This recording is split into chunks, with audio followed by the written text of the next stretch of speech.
আসসালামু আলাইকুম হাসান ভাই। ওয়ালাইকুম সালাম। কাসার ভাই, কি অবস্থা? ভালো ভাই আছেন? আপনার খামারে চলে আসলাম ভাই। হ্যাঁ, আইছেন আপনারা। কি খামারে আসলেন, কি মতলব লিয়া? ভাই আপনার খামারে তো মুরগি মারা যাচ্ছে, তো মুরগি কি রোগ ভাই হয়েছে ওই ভাই? কথা বললেন না ভাই, ওই কথা বললে মানে এত পরিমাণ কষ্ট পাচ্ছি ভাই। তা কোয়ার মধ্যে এই চালানে আমার ভাই খুবই মানে লস হই ভাই।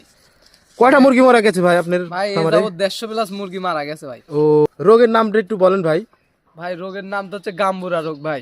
ও। এই রোগ মানে খামারিদের যদি খামারে ধরে, সেই যে কোনো খামারি ভাই, হুম মানে এই আপনার পোল্ট্রি খামারি, হুম। সোনালীর খামারে এগুলা যদি ধরে, তার মনে করেন যে ওই চালানের মুরগি সব বাতিল। ও ভাই, এই এই ক্যামেরার পেছনে এটা কি ভাই, এগুলো কি? ভাই এটা নেক্সট মানে এর পরের চালানের জন্য সিটাগুলো নিয়ে আইছি। ও। মানে ভাই জানেনই তো, মানে আমি তো পান দিকে একটা খামারি। ও। আমার সেট করে আছে 3400 মুরগির সেট করে আছে, মূলত আরো বাড়াতে চাই। হুম। এখন অবস্থা একটু নরভরে, এবারকার চালানের টাকা দিয়ে আপনার আরো সেট করতে চাইলাম, জি কিন্তু জি জি। মুরগি তো মারা গেল ভাই। ধরেন 3 দিনে 500 পিসের উপরে ভাই মুরগি একটু মারা গেছে। মুরগিটা একটু দেখালে ভালো হয়, চলেন হ্যাঁ ভাই একটু। চলেন দেখাচ্ছি ভাই। মুরগি দেখবেন।